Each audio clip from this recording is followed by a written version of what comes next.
The year 1988 was a period of intense volatility in the Persian Gulf, a direct consequence of the protracted and brutal Iran-Iraq War. This conflict, raging since 1980, had spilled into the strategic waters of the Gulf, creating a new and dangerous front known as the Tanker War.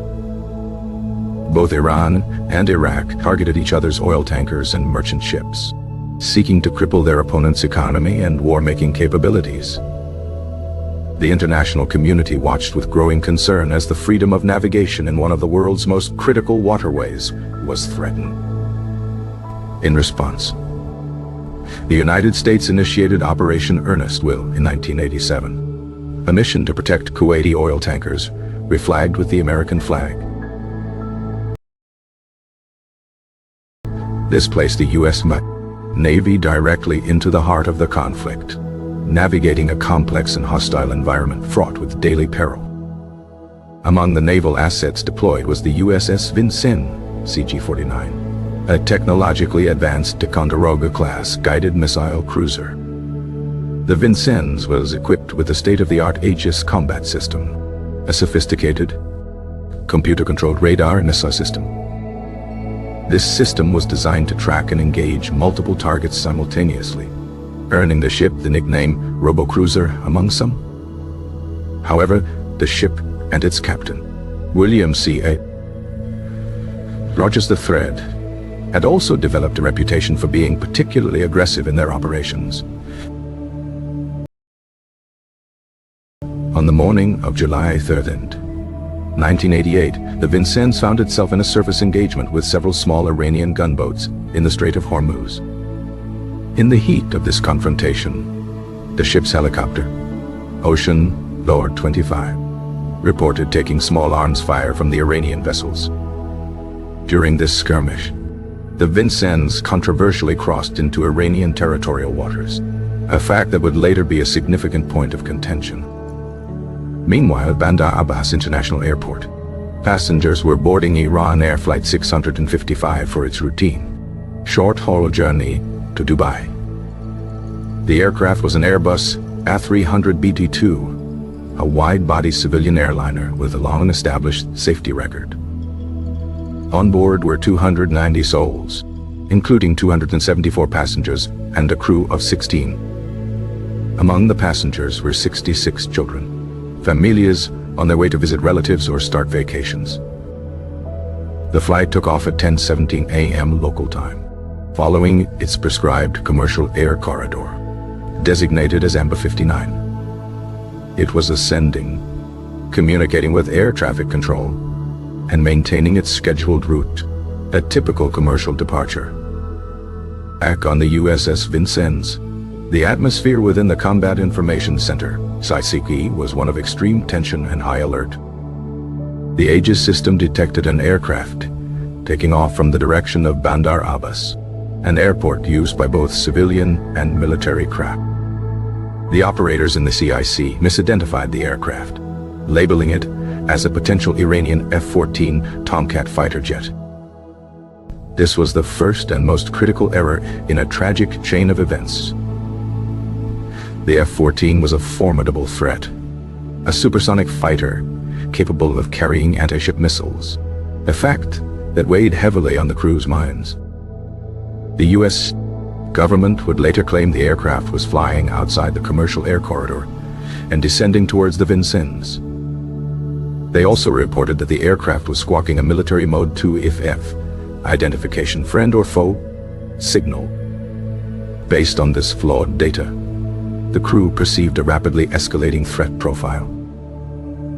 The Vincennes issued a series of warnings, 7 on military frequencies and 3 on international air distress frequencies. However, these warnings were directed at an unidentified Iranian aircraft, not specifically at Iran Air Flight 655. The crew of the Airbus, communicating with civilian air traffic control, likely never heard these warnings on the emergency channels. The perception in the ECIC was that they were dealing with a non-responsive, hostile target preparing for an attack run. At 10:24 a.m., with the aircraft just 10 nautical miles away, Captain Rogers gave the fateful order to fire. 2 SM-Tumor standard surface-to-air missiles were launched from the Vincennes, streaking towards the sky. The missiles were supersonic, closing the distance to their target in a matter of seconds. The first missile struck the right wing of the Airbus, shearing it off from the fuselage. The second missile impacted the tail, causing catastrophic structural failure. The aircraft, mortally wounded, broke apart in midair and plunged into the waters of the Persian Gulf. All 290 people aboard were killed instantly or in the subsequent impact with the water. The immediate aftermath was a scene of horror, with wreckage and personal belongings spread across miles of ocean. The U.S. government's initial response set the stage for decades of controversy and accusations of a cover-up. Admiral William J. Crowe, chairman of the Joint Chiefs of Staff, held a press conference shortly after the incident. He stated unequivocally that the Airbus was flying outside its normal air corridor. He claimed it was descending at a high speed directly towards the Vincennes. He also repeated the assertion that the aircraft was squawking a military IF code. This narrative painted a clear picture of a tragic but justifiable act of self-defense against a perceived imminent threat. The American public, for the most part, accepted this version of events, relayed by a confident and authoritative military leadership. However, this official story began to unravel almost immediately. Journalists and independent investigators started questioning the Pentagon's account. First major contradiction came from the USS Sides, another U.S. Navy frigate that was in the vicinity of the Vincennes. The Sides had also been tracking the aircraft, but its crew had correctly identified it as a commercial airliner. The captain of the Sides, David Carlson, reportedly expressed shock at the Vincennes' actions, deeming the shoot-down a horrifying mistake. His ship's logs and crew testimony directly contradicted the idea of a hostile F-14. Then came the issue of the flight path, a cornerstone of the U.S. justification. Independent analysis of radar data, including from the Vincennes itself, proved the official story false. Iran Air Flight 655 had never deviated from its designated commercial air corridor, AMBA 59. The claim that the aircraft was descending was also proven to be completely untrue. In reality, the Airbus was in a steady climb, having just taken off, as any normal passenger flight would be. This crucial piece of misinformation suggested either a catastrophic failure of the Aegis system or a deliberate fabrication. The official U.S. Navy investigation, known as the Fogarty Report, was released a little over a month later. While it admitted the plane was in its proper corridor and climbing, it blamed the tragedy on the psychological stress of the CIC crew. The report introduced the concept of scenario fulfillment, where the crew's expectation of an attack led them to misinterpret the data. They were expecting an F-14, so they saw an F-14, regardless of what the instruments were actually showing. This explanation was seen by many critics as a convenient way to avoid blaming the technology or the chain of command. The report failed to adequately explain why the Vincennes' advanced Aegis system provided such fatally flawed information to its operators. It also downplayed the contradictory evidence from the USS Sides, which was observing the same event with far greater accuracy. The issue of the AFF squawk was also highly contentious. While the Vincennes reported a military Mode 2 signal, the Airbus A300 was not even equipped with such a transponder. It was only capable of broadcasting standard civilian Mode 3 codes, which it was doing correctly. Later analysis suggested the Vincennes operators likely confused the signal with that of an Iranian military plane, still on the runway back at Bandar Abbas. This series of discrepancies, the flight path, the altitude, the EF signal, formed the core of the cover-up allegations. Critics argued that the initial, false narrative was not a mistake, but a deliberate lie to protect the U.S. Navy's reputation. The story was crafted to make an indefensible tragedy appear as a reasonable act of war. The fact that the Vincennes was operating inside Iranian territorial waters added another layer of illegality to the incident. Its presence there was a result of its aggressive pursuit of small gunboats, an action many deemed reckless and unnecessary. This suggested that Captain Rogers had created the very conditions of chaos and tension that led to the fatal error. Further fueling the cover-up theory was the U.S. government's subsequent treatment of the Vincennes and its crew. No one was ever court-martialed or seriously disciplined for the downing of a civilian airliner. In fact, the entire crew was awarded combat action ribbons for their tour in the Persian Gulf. Scott Lustig, the air warfare coordinator on the Vincennes, even received the Navy Commendation Medal for heroic achievement. To the outside world, and especially to Iran, this looked like the U.S. was rewarding its sailors for killing 290 civilians. The United States never issued a formal apology for the incident. President Ronald Reagan expressed regret for the loss of life, but maintained that the Vincennes had acted in self-defense. Vice President George H.W. Bush, then campaigning for president, infamously stated, "I will never apologize for the United States of America. Ever. I don't care what the facts are." This statement was seen as the ultimate expression of American arrogance and a dismissal of the truth.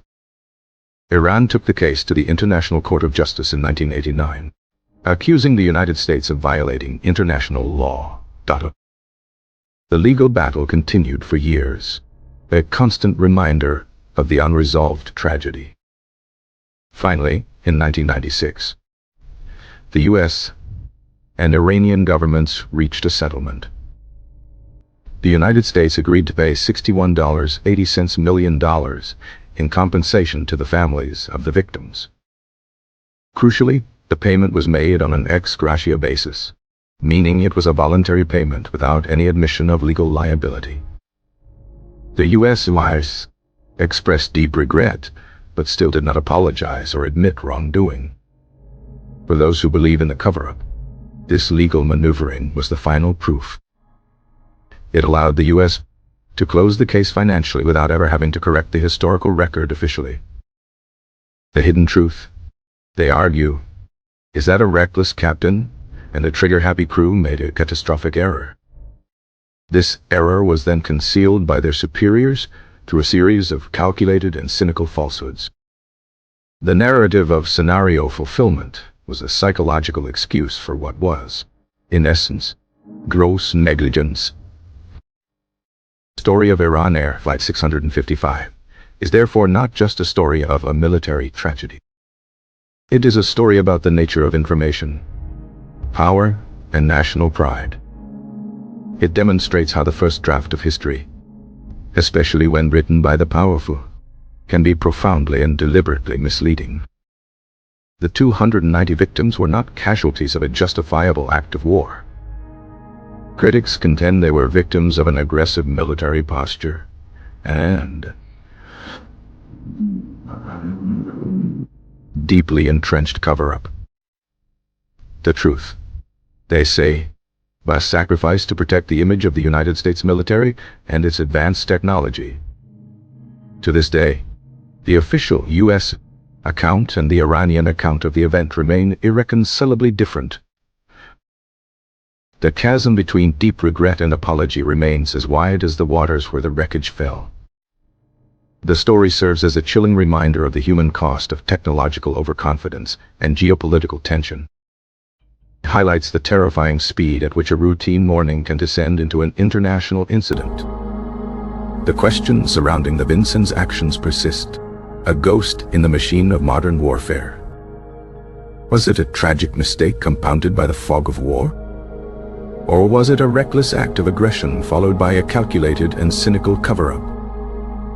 The complete, unvarnished truth of Iran Air Flight 655 may forever be hidden in classified documents and the conflicting memories of those involved. The incident remains a deep wound in Iran-US relations. It is a day of national mourning in Iran, a symbol of American aggression. In the United States, the event is largely forgotten, a footnote in a complex military history. The discrepancy in memory itself speaks volumes about the power of narrative. The Aegis system was later upgraded with better identification features. This tacitly acknowledged the technological failures that contributed to the disaster. Captain Rogers was allowed to retire honorably in 1991, never facing legal consequences. His legacy remains one of controversy. A decorated officer to some, a reckless commander to others. The families of the victims were left with compensation, but no justice. The loss became a pawn in a larger geopolitical game. The cover-up, if it existed, was successful in its primary goal, protecting the institution from accountability. The initial false reports were never formally and publicly retracted with the same vigor they were announced.